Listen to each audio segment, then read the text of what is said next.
মুহাম্মদ সাল্লাল্লাহু আলাইহি সাল্লাম নূরের তৈরি নন, মাটির তৈরি মানুষ। আপনারাই বলতে পারেন এই বক্তারা কেমন বক্তা, নবীকে মাটির তৈরি বলছে। ভালো করে বুঝবেন, মাটির তৈরি বললে মর্যাদা কমে না, মর্যাদা বেড়ে যায়। বরঞ্চ নূরের তৈরি বললেই মর্যাদা কমে যায়। যদি বলেন নবী নূরের তৈরি, আমি আপনাকে প্রশ্ন করব কার নূর? যদি বলেন ফেরেশতাদের নূর, তাহলে আপনি নবীকে অপমান করলেন। কারণ আল্লাহ তাআলার কাছে সম্মানিত মাটির তৈরি আদম আলাইহিস সালাম যেমন, ফেরেশতারা তেমন নয়। এজন্যই তো আল্লাহ তাআলা আদম আলাইহিস সালামকে সৃষ্টি করলেন আর ফেরেশতাদেরকে আদেশ করলেন। আদম আলাইহিস সালাম মাটির তৈরি আর ফেরেশতারা নূরের তৈরি। নূরের তৈরি সৃষ্টিকে, মাটির তৈরি মানবকে সেজদা করার জন্য আদেশ করা হলো। তার মানে বোঝা যায় ফেরেশতাদের চাইতে মাটির তৈরি আদম, তার সম্মান আল্লাহ তাআলার কাছে অনেক বেশি। আবার যদি বলেন এই নূর আল্লাহর নূর, তাহলে আপনি নবীকে আল্লাহ বানালেন। যেখানে আল্লাহ তাআলা বলছেন কুল হুয়াল্লাহু আহাদ, বলুন তিনি আল্লাহ এক, আল্লাহুস সামাদ। আল্লাহ তাআলা কারো মুখাপেক্ষী নয়, সবাই তার মুখাপেক্ষী। লাম ইয়ালিদ ওয়া লাম ইউলাদ, তিনি কাউকে জন্ম দেয়নি, তাকেও কেউ জন্ম দেয়নি। ওয়ালাম ইয়াকুল্লাহু কুফুয়ান আহাদ, এবং তার সমতুল্য কেউ নাই। যদি আপনি বলেন নবী আল্লাহর নূরের থেকে সৃষ্টি, তাহলে নবীকে আল্লাহ বানিয়ে দিলেন। এই কারণে শিরিক হয়ে গেল। অর্থাৎ নূর বলার কারণে হয় খাটো হয়ে যাবে, না হয় বেড়ে যাবে। এজন্য আল্লাহ যা বলেছেন তা নেওয়াই যুক্তিসঙ্গত। আল্লাহ তাআলা বলেছেন কুল ইন্নামা আনা বাশারুম মিসলুকুম ইউহা ইলাইয়া আন্নামা ইলাহুকুম ইলাহু ওয়াহিদ। হে নবী তুমি বলে দাও আমি তোমাদের মতোই একজন মানুষ, আমার উপরে ওহী আসে আর তোমাদের উপরে ওহী আসে না, এই পার্থক্য। আমরা নবীকে মানুষ বলে আমাদের সাধারণের মতো মানুষ মনে করি না। আমরা নবীকে মানুষের অর্থ এটা বুঝাই তিনি মাটির তৈরি মানুষ। যদি আমরা সম্মানের দিকে ইঙ্গিত করি, তাহলে আমরা বলবো পৃথিবীতে যত মাখলুকাত আছে, আল্লাহ তাআলার যত সৃষ্টি আছে, যত আদম সন্তান আছে, আল্লাহ তাআলার পরে যদি কেউ সম্মানীয় থাকে, আল্লাহ তাআলার পরে যদি কারো সম্মান থাকে, তাহলে তিনি হচ্ছেন মুহাম্মদ সাল্লাল্লাহু আলাইহি ওয়াসাল্লাম। তবে তিনি মাটির তৈরি। আপনি নিজেই গজল গাচ্ছেন, আপনি নিজেই গান গাচ্ছেন যে তায়েফের ময়দানে নবীর দান দান মুবারক শহীদ হয়ে রক্ত বের হলো। আমার প্রশ্ন, নবী যদি নূরের হয়, মাটির তৈরি না হয়, তাহলে রক্ত বের হলো কি করে? ঠিক, রক্ত কার বের হয়? রক্তে মাংসে গড়া মানুষেরই। আপনারা নিজেরাই তো গজল গাচ্ছেন, নিজেরাই তো বলছেন, অথচ উল্টা নীতি। আল্লাহ সুবহানাহু ওয়া তাআলা আমাদের আকীদাকে পরিষ্কার করার তৌফিক দান করুন, আমরা যেন মুহাম্মদ সাল্লাল্লাহু আলাইহি সাল্লাম সম্পর্কে বুঝতে পারি। এবারে আসি মুহাম্মদ সাল্লাল্লাহু আলাইহি সাল্লাম কিভাবে দাওয়াত দিয়েছিলেন। সূরা ইউসুফ 108 নম্বর আয়াত, আল্লাহ তাআলা বলছেন কুল, হে নবী আপনি বলে দিন, হাদিহি সাবিলি, এটা হচ্ছে আমার রাস্তা, সহজ সরল রাস্তা। আদু ইলাল্লাহি আলা বাসিরাতিন, আমি মানুষকে আল্লাহর পথে ডাকি, আমি মানুষকে আল্লাহর দিকে ডাকি, আমি মানুষকে আল্লাহর ইবাদত করার জন্য ডাকি।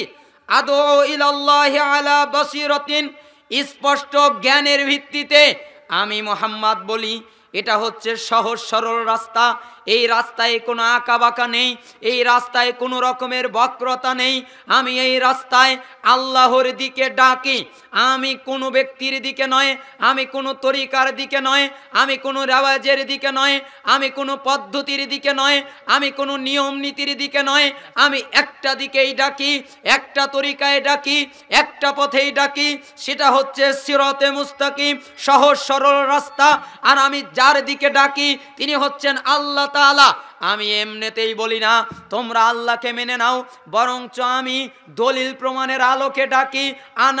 আমি নিজে অমানিত্তাবা আনি, এবং আমাকে যারা মানে তারা ওয়াসুবহানাল্লাহি ওয়ামা আনা মিনাল মুশরিকিন। আর আমি আল্লাহ তাআলার পবিত্রতা বর্ণনা করছি, আমি মুশরিকদের অন্তর্ভুক্ত নই। তার মানে এই আয়াত বোঝাচ্ছে আমরা যদি মুহাম্মদ সাল্লাল্লাহু আলাইহি সাল্লামের কাছে চলে যাই, তার দাওয়াতের নীতি কেমন ছিল, তাহলে আয়াত প্রমাণ বহন করবে। মুহাম্মদ সাল্লাল্লাহু আলাইহি সাল্লাম সোজা সরল রাস্তায় ডাকতেন। মুহাম্মদ সাল্লাল্লাহু আলাইহি সাল্লাম আল্লাহর পথে ডাকতেন। মুহাম্মদ সাল্লাল্লাহু আলাইহি সাল্লাম দলিলের আলোকে ডাকতেন। মুহাম্মদ সাল্লাল্লাহু আলাইহি সাল্লামের উম্মত যারা, তারাও এভাবেই ডাকে। তারাও সোজা সরল রাস্তায় ডাকে, তারা কখনো আঁকা বাঁকা রাস্তায় ডাকে না। তারাও সঠিক পথে ডাকে, তারা কখনো বক্রতার দিকে ডাকে না। তারাও আল্লাহর দিকে ডাকে, তারা কোনো ব্যক্তির দিকে ডাকে না। তারা কোনো মানহাজ মানার কথা বলে না, তারা কোনো তরিকা মানার কথা বলে না, তারা কোনো মুরব্বি মানার কথা বলে না, তারা কোনো ব্যক্তি মানার কথা বলে না। তারা বলে আল্লাহ তাআলাকে মানুন দলিল প্রমাণের আলোকে। মুহাম্মদ সাল্লাল্লাহু আলাইহি সাল্লাম নিজেও এমন করতেন, আর তার যারা উম্মত তারাও এমন করে। ওয়াসুবহানাল্লাহি ওয়ামা আনা মিনাল মুশরিকিন। আর আমি আল্লাহ তাআলার পবিত্রতা বর্ণনা করছি, আমি মুশরিকদের অন্তর্ভুক্ত নই। অর্থাৎ যারা আল্লাহ তাআলার সাথে শরীক স্থাপন করেছে, যারা শিরিক করেছে, যারা অংশীদার করেছে আল্লাহ তাআলার ইবাদতে, আল্লাহ তাআলার সাথে তার নামে, তার গুণে, তার সম্মানে এবং ইবাদতের ক্ষেত্রে যারা অংশীদার সাব্যস্ত করেছে, আমি তাদের থেকে মুক্ত। মুহাম্মদ সাল্লাল্লাহু আলাইহি সাল্লামের উম্মতেরাও তাদের থেকে মুক্ত। তাহলে আমরা এই আয়াত দিয়ে বুঝতে পারলাম দাওয়াত হবে একটা রাস্তায়। কয়টা রাস্তায়? চারটা রাস্তায়, তিনটা রাস্তায়, দুইটায়, 172, 126 তরিকায়। কয় তরিকায়? এক তরিকায়, একটা রাস্তায়। কার দিকে? মনে হয় আমার কথা বুঝতে পারছেন না। আমি আজ গরম আলোচনা করব না, ঠিক আছে? আজকে ঠান্ডা কথা বলবো, আপনারা বুঝবেন, যাতে আপনারা বুঝতে পারেন। আজকে দার্সের মতো কথা বলবো, আজকে সহজ কথা। অনেক তো গরম কথা বলেছি, আজকে নরম কিছু কথার মাধ্যমে আল্লাহ তাআলা যেন আপনাদের উপকার করেন, তার সাথে যেন আমারও করেন। তাহলে বলেন তো এই আয়াত কি বোঝাচ্ছে? একটা রাস্তায়। কয়টা রাস্তা? একটা সহজ সরল রাস্তা। আর কার দিকে দাওয়াত? আল্লাহ তাআলার দিকে দাওয়াত হবে। কিসের ভিত্তিতে? দলিল প্রমাণের ভিত্তিতে। আর কি থেকে মুক্ত থেকে? শিরিক থেকে মুক্ত থেকে। অর্থাৎ দাওয়াত হবে তাওহীদের আলোকে, তাওহীদ যুক্ত হয়ে, তাওহীদ মুক্ত ভাবে নয়। শুধুই তাই নয়, আল্লাহ তাআলা বলছেন তার নবী মুহাম্মদ সাল্লাল্লাহু আলাইহি সাল্লামকে সূরা মায়েদা 67 নম্বর আয়াতে, ইয়া আইয়ুহার রাসূল, হে রাসূল, বাল্লিগ, আপনি তাবলীগ করুন। অর্থাৎ আপনি দাওয়াত দেন, আপনি তাবলীগ করেন, নিষেধ নাই। আমাদের সমাজে অনেক ভাইয়েরা তাবলীগ করছে। আমার কাছে অনেকেই প্রশ্ন করে তাবলীগ করা কি জায়েজ? তখন আমি বলি তাবলীগ শুধু জায়েজ নয়, তাবলীগ হচ্ছে ফরজ, তাবলীগ হচ্ছে ওয়াজিব, তাবলীগ হচ্ছে গুরুত্বপূর্ণ। তাবলীগ করতেই হবে, তবে তার জন্য একটা শর্ত আছে। ইয়া আইয়ুহার রাসূল, হে রাসূল, বাল্লিগ, আপনি তাবলীগ করুন। মা উনজিলা ইলাইকা মির রাব্বিক, আপনার রবের পক্ষ থেকে যা নাজিল হয়েছে তাই। ওয়া ইল্লাম তাফআল ফামা বাল্লাগতা রিসালাতাহু, আর আপনি যদি এমনটা না করেন, আপনার রবের পক্ষ থেকে যা নাজিল হয়েছে এই অনুযায়ী যদি আপনি তাবলীগ না করেন, ফামা বাল্লাগতা রিসালাতাহু, তাহলে আপনি রিসালাতের দায়িত্ব পৌঁছালেন না। আল্লাহু ইয়াসিমুকা মিনান নাস, আপনি মানুষকে ভয় পাবেন না। আপনি ভয় পাচ্ছেন আমার গ্রামের লোক, আমার জনবসতি, আমার প্রতিবেশী, আমার এরা ওরা আমার ক্ষতি করতে পারে, আমাকে আঘাত করতে পারে। হে মুহাম্মদ, আপনি ভয় পাবেন না। ইন্নাল্লাহা লা ইয়াহদিল কওমাল কাফিরিন, নিশ্চয়ই যারা অস্বীকার করেছে, নিশ্চয়ই যারা পরিত্যাগ করেছে, নিশ্চয়ই যারা অবিশ্বাস করেছে, তারা কখনো সঠিক পথ পায় না।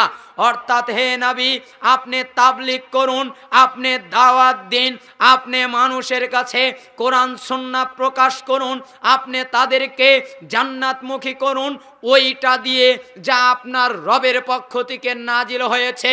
যদি আপনি এমনটা না করেন তাহলে আপনি রিসালাত পৌঁছালেন না। যদি মুহাম্মদ সাল্লাল্লাহু আলাইহি সাল্লামের ক্ষেত্রে বাক্য এত কঠিন হয়, যদি তার জন্য এত কঠিন বাক্য ব্যবহার করা হয়, আপনি যদি আমার কিতাব দিয়ে, আমার দেওয়া কথা দিয়ে তাবলীগ না করেন, আপনি রিসালাত পৌঁছালেন না। যদি নবীর ক্ষেত্রে এত জটিল আর কঠিন হয়, তাহলে যারা তাদের তরিকা, তাদের মুরব্বী, তাদের নীতি, তাদের ব্যক্তি, তাদের হুজুর, তাদের বুজুর্গ, তাদের দরগা, তাদের এই রকম আড্ডাখানার আলোকে, নিজেদের বুঝের আলোকে তাবলীগ করে, এদের অবস্থা কত যে জটিল হতে পারে ভাষাই বলা যায় না। কত জটিল হতে পারে। যারা নিজেদের মতো করে তাবলীগ করে, তাবলীগ করা বাধ্যতামূলক, তবে শর্ত আল্লাহ যা নাজিল করেছে তাই। কোনো ব্যক্তির লেখা কিতাব দিয়ে হবে না, কোনো ব্যক্তির বুজুর্গের দোহাই দিয়ে তাবলীগ চলবে না, কোনো বুজুর্গের থিওরি দিয়ে তাবলীগ চলবে না।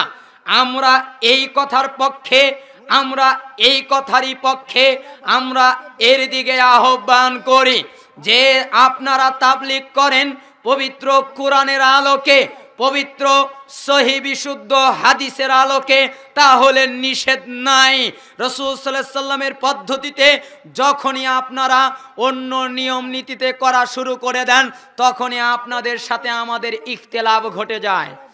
এটা ছিলেন মুহাম্মদ সাল্লাল্লাহু আলাইহি সাল্লামের তাবলীগের নিয়ম এবং নীতি। চলুন যাই রাসূলুল্লাহ সাল্লাল্লাহু আলাইহি সাল্লামের একটা জীবনের শেষ নসিহত, যেটা তিনি তার মৃত্যু পথযাত্রীর সময়, যখন তিনি মারা যাবেন আর বেশি দিন বাঁচবেন না, ওই সময়ের একটা বাক্য তার বলে দেই।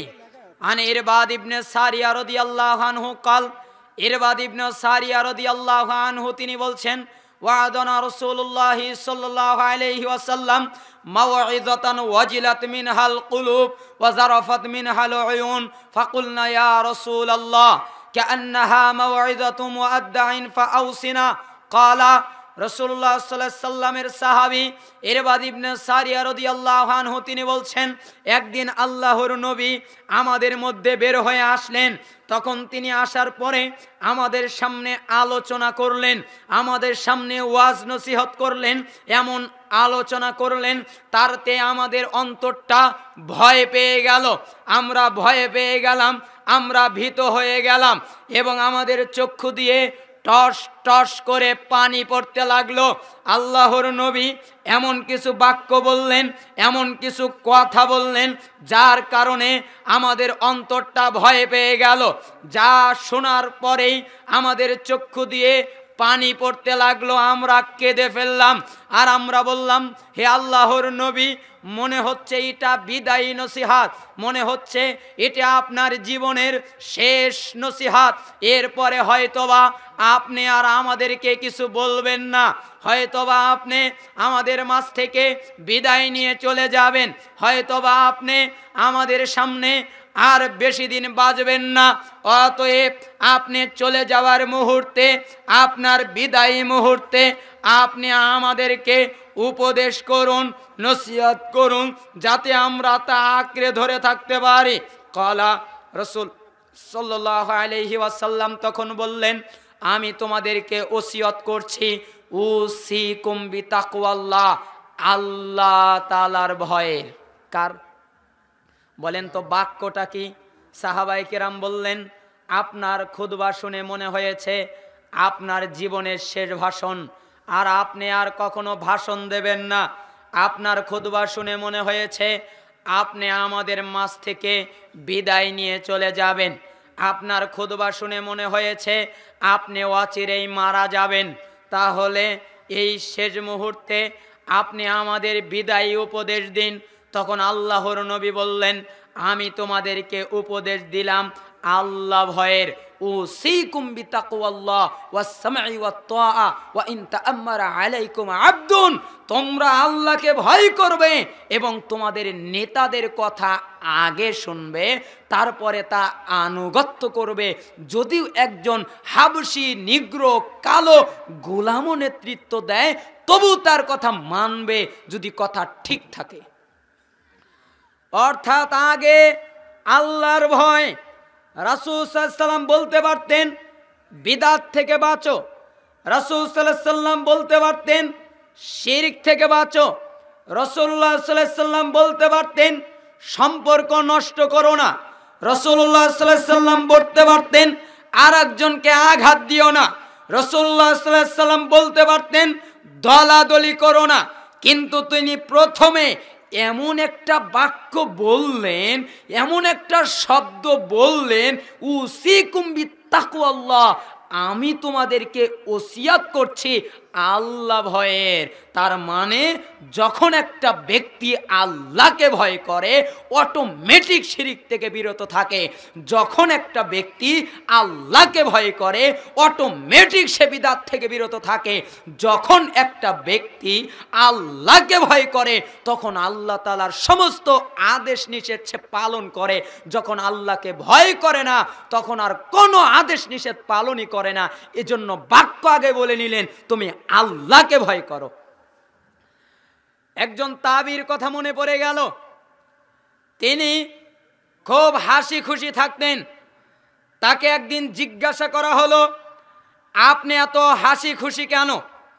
তখন উনি বলছেন, আমাকে এত হাসি খুশি দেখার কারণ আমি আল্লাহর উপরে ভরসায় থাকি, তাওয়াক্কুলে থাকি, আল্লাহ তাআলার ভরসায়, এজন্য আমাকে হাসি খুশি দেখো। আচ্ছা, আল্লাহ তাআলার ভরসা কেমন? ওইটাকে আমি 4 ভাগে ভাগ করেছি। 1 নাম্বার, আমি জানি আমার রিজিক আমার জন্য নির্ধারণ করা, আমার রিজিক কেউ খাবে না, এই জন্য আমি রিজিক নিয়ে কোনো চিন্তা করি না।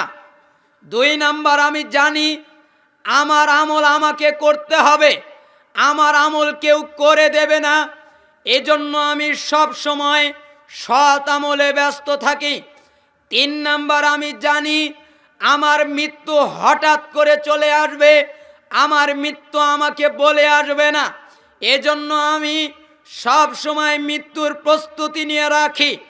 4 নাম্বার, আমি জানি আমি আল্লাহ তাআলার সামনে পাপ করতে লজ্জাবোধ করি। যেভাবে তোমরা তোমাদের বন্ধুদের সামনে, তোমাদের মুরব্বীদের সামনে, তোমাদের সম্মানীয় কারো সামনে পাপ করতে যেমন লজ্জা পাও, আমি ঠিক আল্লাহ তাআলার সামনে পাপ করতে লজ্জা পাই। এটা হচ্ছে আল্লাহ ভয়, এটা হচ্ছে আল্লাহ ভীতি। এজন্য আল্লাহর নবী প্রথম বাক্যে বললেন তুমি আল্লাহকে ভয় করো। এরপরে দ্বিতীয় বাক্যে গিয়ে বললেন যদি একজন নেতার কথা আগে শুনবে এরপরে তার আনুগত্য করবে, অর্থাৎ তোমরা নেতার কথা আগে শুনে দেখবে নেতার কথা সঠিক কিনা। নেতা যদি হক কথা বলে তাহলে তার আনুগত্য করবে, নেতা যদি বেহক কথা বলে তাহলে তার আনুগত্য করবা না। এজন্য বাক্য আগে ভাবে নেতার কথা শুনবা, এরপরে তার আনুগত্য করবা। তুমি কাউকে ভয় ডর করে কোনো কথা বলো না।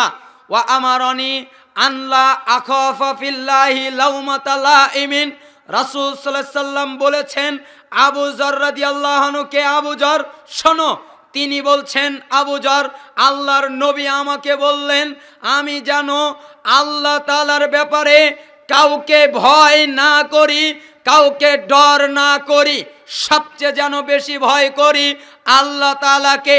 ওয়ালাম আন্নাল উম্মাতা লাউ ইসতামাউ আলা আইয়ানফাউকা বিশাইইন লাম ইয়ানফাউকা ইল্লা বিশাইইন কদ কাতাবাহুল্লাহু লাক ওয়া ইন ইসতামাউ আলা আইয়াদুররুকা বিশাইইন লাম ইয়াদুররুকা ইল্লা বিশাইইন কদ কাতাবাহুল্লাহু আলাইক রুফিয়াতিল আকলাম ওয়া জাফাতিস সুহুফ। রাসূল সাল্লাল্লাহু আলাইহি ওয়াসাল্লাম বললেন, পৃথিবীতে যা কিছু আছে, মানব জাতি, জিন জাতি, সমস্ত কুল যদি একত্রিত হয়ে একমাত্র আল্লাহ তাআলা ছাড়া সবাই এক জায়গায় তাদের শক্তিকে, তাদের ক্ষমতাকে একত্রিত করে তোমার যদি কোনো ক্ষতি করতে চায় তাহলে তারা তা করতে পারবে না, অথবা তোমার যদি কোনো উপকার করতে চায় তারা তা করতে পারবে না। অর্থাৎ সবাই মিলে তোমার যদি উপকার করতে চায় তারা তোমার কোনো উপকার করতে পারবে না। কেবল তাই হবে যা আল্লাহ তোমার জন্য লিখেছেন। আবার আল্লাহ তাআলা ছাড়া সব কিছু মিলে তোমার যদি কোনো ক্ষতি করতে চায় তাহলে তা করতে পারবে না। কেবল তাই হবে যা আল্লাহ তাআলা তোমার জন্য লিখে রেখেছেন। এই হাদিস শক্তি যোগাচ্ছে। রাসূল সাল্লাল্লাহু আলাইহি সাল্লাম বলছেন, কাউকে ভয় পাবা না, কাউকে ডর পাবা না, সবচেয়ে বেশি ভয় করবা আল্লাহকে, সবচেয়ে বেশি সম্মান দিবা আল্লাহকে। অতএব তোমার নেতার কথা সঠিক হলে মানবা, তোমার নেতার কথা ব্যাঠিক হলে আর মানবা না। ওয়াইন্নাহু মান ইয়াইশ মিনকুম বাদি ফাসায়ারা ইখতিলাফান কাসীরা ফাআলাইকুম বিসুন্নতি ওয়া সুন্নাতিল খুলাফাইর রাশিদিন আল মাহদিয়িন আদু আলাইহা বিন নওয়াজিজ ওয়া ইয়াকুম ওয়া মুহদাসাতিল উমুর ফা ইন্না কুল্লা বিদআতিন দালালা। আল্লাহর নবী বললেন, তোমরা যারা আমার পরে জীবিত থাকবে আমি অচিরেই তোমাদের মাঝ থেকে বিদায় নিয়ে চলে যাব। হয়তোবা আগামীতে তোমরা আমার পরে যারা জীবিত থাকবে আমি আর বেশি দিন তোমাদের ভিতরে বেঁচে থাকবো না, আমি আর বেশি দিন তোমাদের ভিতরে বাঁচবো না। হয়তোবা অচিরেই তোমাদের কাছ থেকে বিদায় নিয়ে মারা যাব। তোমরা যারা আমার পরে জীবিত থাকবে, তোমরা যারা আমার পরে বেঁচে থাকবে, তারা দেখতে পাবে অনেক মতভেদ, অনেক দলাদলি, অনেক ইখতিলাফ। একজনের সাথে আর একজনের কোনো মিল নাই, এক তরিকার সাথে আর এক তরিকার কোনো মিল নাই, এক হুজুরের সাথে আর এক হুজুরের কোনো মিল নাই, এক ইমামের সাথে আর এক ইমামের কোনো মিল নাই, এক দলনেতার সাথে আর এক দলনেতার কোনো মিল নাই। তোমরা ইখতিলাফ দেখতে পাবে। ওই সময়ে তোমাদের উপরে আবশ্যক হলো আমার সুন্নাতকে আঁকড়ে ধরা। আমি মুহাম্মদ সাল্লাল্লাহু আলাইহি সাল্লাম যেই সুন্নাত দিয়েছি, আমি যেই পদ্ধতি দিয়েছি, আমি যেই আমল দিয়েছি, আমি যেই নিয়ম নীতি দিয়েছি, তোমরা তাকে আঁকড়ে ধরবে। আর আমার খোলাফায়ে রাশিদিনের সুন্নাতকে আঁকড়ে ধরবে। আমার সাহাবীরা ছাড়া খোলাফায়ে রাশিদিন এদের পদ্ধতিকে, এদের সুন্নাহকে আঁকড়ে ধরবে। আদু আলাইহা বিন নওয়াজিজ, মারির দাঁত দিয়ে কামড়ে শক্ত করে আঁকড়ে ধরবে, যা ছিন্ন যেন না হয়ে যায়।